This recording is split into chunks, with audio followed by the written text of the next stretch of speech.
Hello everyone, welcome to class 12th math with Priya. So हम chapter number 5 discuss कर रहे हैं, continuity and differentiability.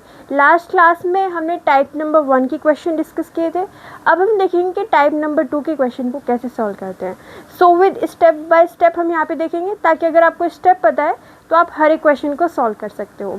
So exercise 5.1 का question number 3 से हम इस मेथड को समझेंगे। ओके, सो टाइप नंबर 2 क्या है? ये टाइप मैंने एक्सपीरियंस से बनाया है। अगर उसमें आप देखोगे तो आपको दिखेगा कि टाइप्स बन रहे हैं, तो उसके अकॉर्डिंग हमने यहाँ पे टाइप नंबर 2 बनाया है। टाइप नंबर 2 में क्या होगा? If the function is given, आपको कोई फंक्शन गिवन होगा क्वेश्चन में, but the value of x is not given. तो आपको एक फंक्शन तो गिवन है बट एक्स की वैल्यू गिवन नहीं है। पिछले केस में क्या था कि आपको फंक्शन गिवन था और एक एक्स की वैल्यू गिवन थी। आप फंक्शन लेते थे, जो भी एक्स की वैल्यू होती थी उस पर आपको क्या करना होता था? कॉन्टिन्यूटी चेक करना होता था। बट अब की बार हमें क्या है, एक्स की वैल्यू नहीं पता है और आपको बस फंक्शन दे दिया है एफ एक्स, और कहा इसमें आपसे पूछा है कि बताइए कि क्या ये कॉन्टिन्यूस है या फिर नहीं है। ठीक है, स्टेप नंबर 1 में हम यहाँ पे क्या करेंगे, देखिए यहाँ पे सिमिलर स्टेप है बट एक चेंज आएगा। क्या चेंज आएगा? Put the value of C which is any real number in F X. आपको कोई एक नंबर ले लेना है सी, ठीक है, जो कि अगर यहाँ पे हमारी डोमेन है रियल नंबर की, तो हम डोमेन में से एक एलिमेंट उठा लेंगे सी और उसको हम क्या करेंगे, फंक्शन में पुट कर देंगे।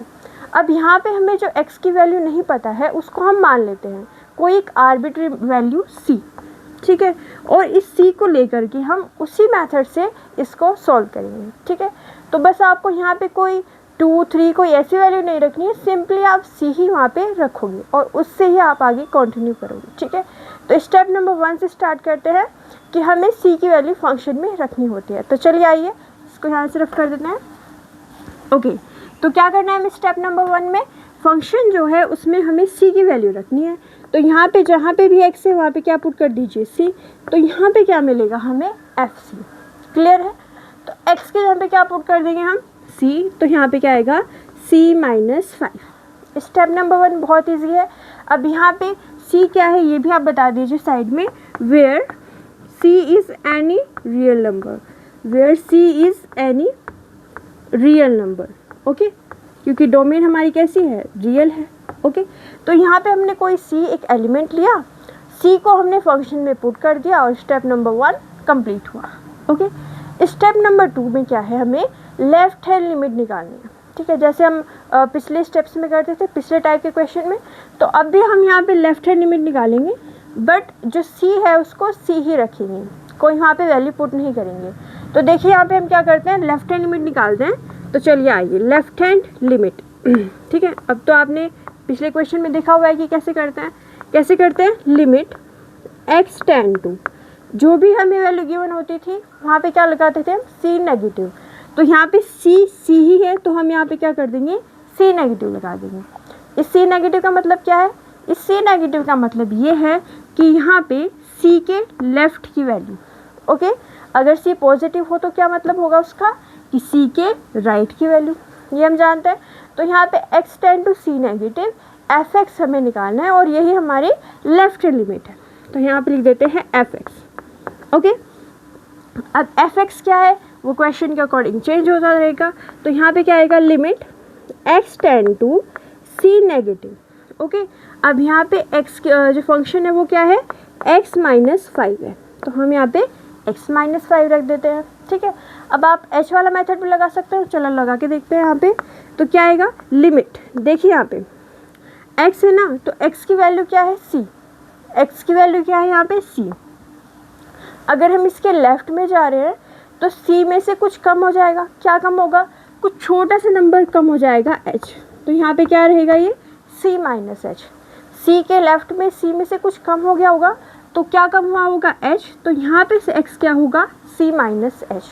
तो अगर लेफ्ट हैंड लिमिट निकालनी है तो उसमें यहाँ पे x यहाँ पे क्या पुट करेंगे, c-h, तो यहाँ पे आएगा हमारे पास c-h। ओके, और माइनस में क्या है 5। अब लिमिट क्या आएगी, लिमिट में h किसको टेंड करेगा, तो h एक बहुत छोटा सा नंबर है, वो 0 को टेंड करता है। तो यहाँ पे क्या आएगा, h टेंड टू 0। ओके, ये स्टेप क्लियर है। अब जहाँ पे भी h लिखा हुआ है वहाँ पे आपको 0 पुट करना है। तो यहाँ पे क्या आएगा c -0 -5 यानी कि c -5, ये आ गई हमारे पास लेफ्ट हैंड लिमिट। ओके, अब हमें क्या निकालना है स्टेप नंबर 3 में। स्टेप नंबर 2 कंप्लीट हो गया, लेफ्ट हैंड लिमिट हमने निकाल ली। बस सिंपली हमने यहाँ पे जो x की वैल्यू है वो क्या रख दी है c, मतलब जहाँ पे हम वैल्यू रखते थे वो c ही है। ठीक है, अब स्टेप नंबर 3 में देखते हैं। तो स्टेप नंबर 3 में हमें राइट हैंड लिमिट निकालनी है, तो राइट हैंड लिमिट निकालते हैं।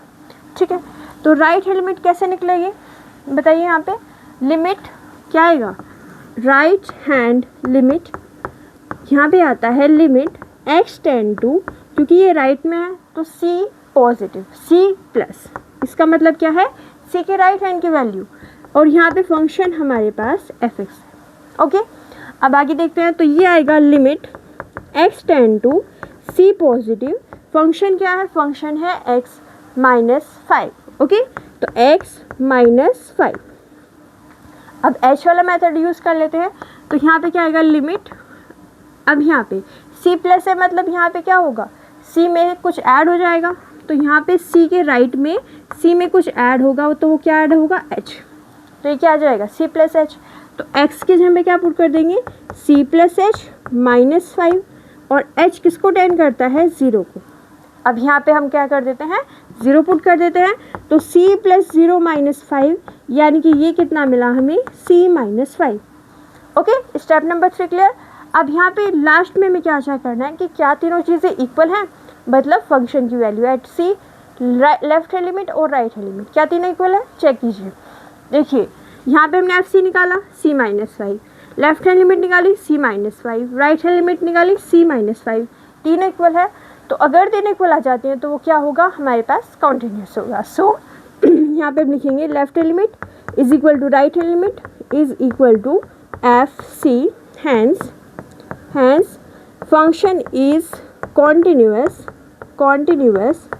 at x is equal to C, या फिर आप सिंपली कह दीजिए कि ये कॉन्टिन्यूस है। ठीक है, क्योंकि हमें यहाँ पे पॉइंट तो गिवन नहीं था। ठीक है, तो हमने क्या प्रूव कर दिया कि ये कॉन्टिन्यूस है। तो एक बार फिर से देखते हैं। हमने यहाँ पे स्टेप नंबर 1 में fc निकाला, स्टेप नंबर 2 में left hand limit, step number 3 में राइट हैंड लिमिट, और बाद में उनको इक्वेट किया। ओके, इसके बाद में आपके पास a b c d इस तरीके से 3 और पार्ट्स हैं, तो उनको आप बताइएगा कि क्या हमारे पास ये कॉन्टिन्यूस है या नहीं। ठीक है, तो ये आपका होमवर्क है, तो आप इसका स्क्रीनशॉट ले सकते हैं। ओके, तो ये हो गया हमारे पास क्वेश्चन नंबर 3 का part A with type number 2। Okay, तो मिलते हैं अगली क्लास में। अगर आपको हमारी वीडियो अच्छी लगी है तो लाइक कीजिए, शेयर कीजिए, चैनल को सब्सक्राइब कीजिए। Thank you so much for watching.